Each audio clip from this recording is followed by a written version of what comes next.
Hello guys, welcome to the brand new episode of Frightful Frames. I'm your host Safa and along with me is my co-host Usama. Today is the first episode of Frightful Frames where we will be discussing horror, tragedy and thriller manga series. Along with that, we also going to discuss other series in the future. That's I think solely based upon your suggestions. So how are you Usama and what you be doing in your past week? I'm doing fine, and I think our listeners are also doing fine, Yeah, and they are having the time of their life. yeah, So, you asked me about my past week. yeah. Past week wasn't that fruitful. I was just being lazy. Okay, okay. So, I was doing nothing. I was just sitting on the couch, waiting for things to happen. It's just your me time. I think you have to take a few days to spend with yourself. Yes, everyone should have me time. Okay. You should have these moments where you have introspection. Yeah, You look into yourself. yeah, You see what you are doing with your life, yeah, what you are going to do in the future. yeah, It's good to have some me time where you sit in solitude and think about your life, where it is going to head. yeah. And flushing out those negative thoughts. Yeah. So we have watched a series together, and that is From. And I think it's horror, thriller, I think it's horror, mystery, and thriller. thriller. Yeah. There are three genres mixed together, a hodgepodge of three genres. Yeah, so we always want to watch a series that have the genre of horror. So we always looking for that kind of series and yes, we found that and I think it's a good one. Yes, she asked me to suggest a series Yeah. related to the horror genre. Yeah. And I listened to this song, Ke Sara Sara, you might have heard about it. Yeah.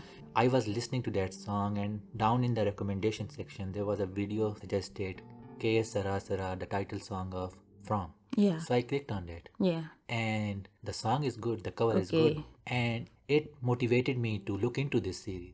I think the season 2 is much more interesting than season 1. The first season consisted of the introduction of each and every character, the setting, the area where they are confined, and I think they are giving us the preview. The season 1 is the preamble to this Yeah. whole story. Yeah. And as soon as the first season ends, Yeah. the people who are already confined in this accursed place, they are Yeah. trying to get out. Obviously, they will try to get out. Yeah, obviously. And they show that a bus arrives in their town as they are trying to communicate with the outside world. Which is unusual. And as now, as we are talking to you uninitiated, Yeah. you will say that you are just rambling, you are raving about something that we don't know about. Yeah. But I highly recommend you to watch this series Yeah, me and too. then come back to this episode, and then you will have a clear idea what we are talking about. Yeah. And I think it's useless to watch season 2 if you haven't watched season 1. Yes, I already said it that Yeah. it is the preamble of the second season Yeah. because the story, the main story starts from the season 2. Yeah. So the first season was Yeah. just a preamble. They showed us the characters and their struggles. Yeah. And the second season, Yeah. They are showing us the creatures that are hidden under the accursed place. I think there are catacombs under the area. They have already shown in the season 1 that the power supply is coming from. something below the town. Yeah. They don't come from anywhere. Yeah. So There's no switch, nothing. Everyone is looking for the power source, supply. power the supply, source. and one of character especially. I don't know the name of that lady, Tabitha or something. Tabitha Matthews. Tabitha Matthews. Yeah. She becomes obsessive about finding these sources. Yeah, and so obsessed that she dug the whole house.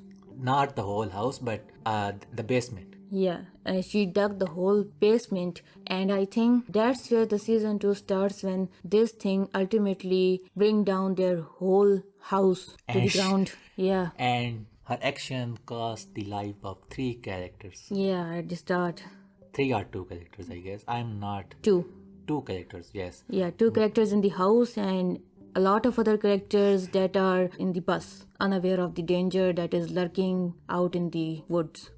So, what about your week? What did you do? You asked me about my week, and now I Okay. think it's my turn to ask you about your week. Okay, nothing productive from my side, but if you ask me about the things that I have watched in the previous week, so I have started watching Cabinet of Curiosities. This is the first time I'm hearing about it. So you should also watch this because it's different from the other series. It's a Netflix series 8 episodes, and I think it's based on the stories of 8 Oscar winning filmmakers.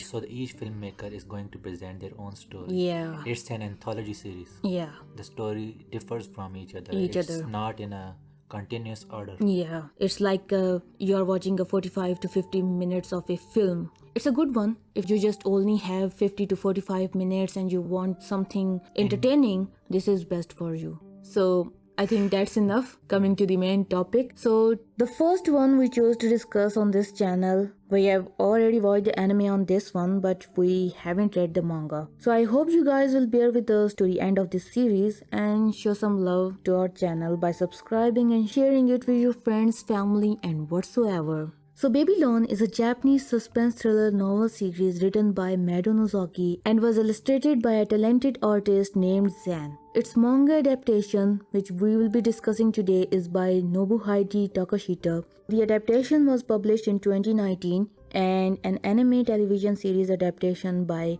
Revolute aired from October 6, 2019 to January 27, 2020 on Amazon Prime Video. So our story begins with a panel showing two investigators from the Special Prosecutor's Office entering an apartment complex. Upon setting foot in the building, they hear loud music coming from the room of a person named Ainaba. The door is locked, so they ask the building caretaker to bring in the master key, and as they enter the room using it, the senior of the two investigators, Saizuki Zen, is shocked when he sees what's inside the room.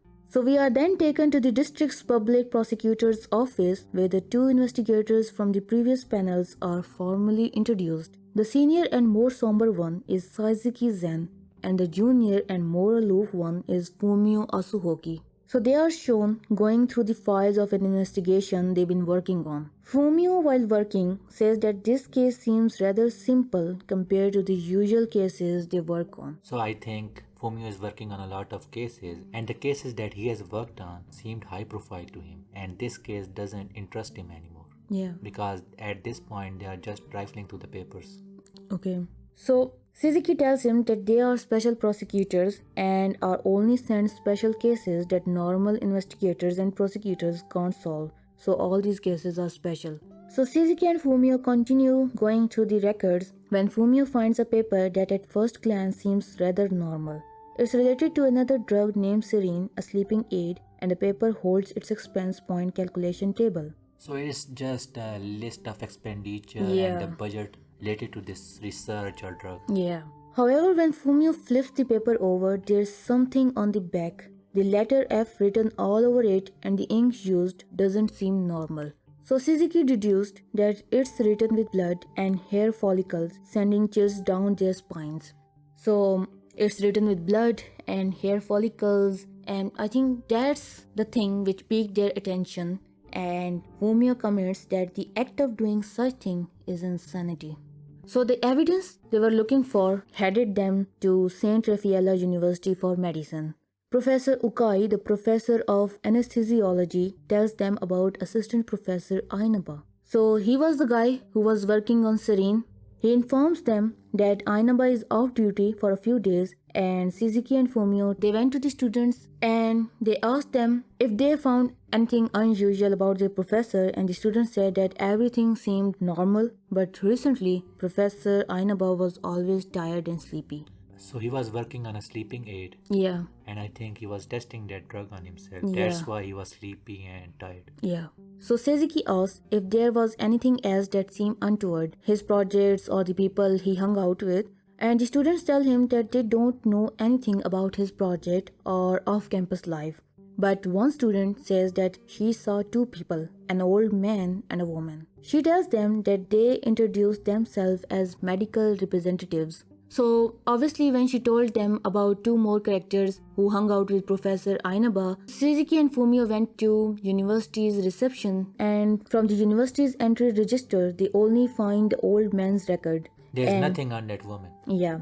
And also they got the address of Professor Ainaba, and now they have to head towards Ainaba's. So as they drive off, a mysterious young woman is shown watching them. And to your surprise, the students are talking to themselves that this is the same woman who visited Professor Ainaba. So this is the woman. Yeah. Had they waited for a few seconds, they would have encountered her. Yeah. Seiji was so hasty that he didn't wait. Yeah. So Suzuki and Fumio arrive at the building and the events in the starting panel of the chapter unfolded. So loud music is blaring and the door is locked and they ask the caretaker to bring those keys and they unlock the door and they find Professor Ainaba dead. So he had a grin on his face and had apparently gassed himself. So it's a suicide. Yeah, so the chapter ends with Suzuki saying that the case, which they thought was simple, is starting to take the bearings of a high profile case. So the end panel shows that he is not bothered by Ainaba's death. He is just looking for a high profile case just like Fumio. So his advice at the start of the chapter was ironic because he himself didn't believe in his own advice. Yeah. So that's the end of chapter 1 and also our today's discussion on Babylon manga series. Like, share and subscribe and share it with your friends and family. And also give us some feedback so we can improve our future uploads. That's it. Stay frightful. And keep on framing.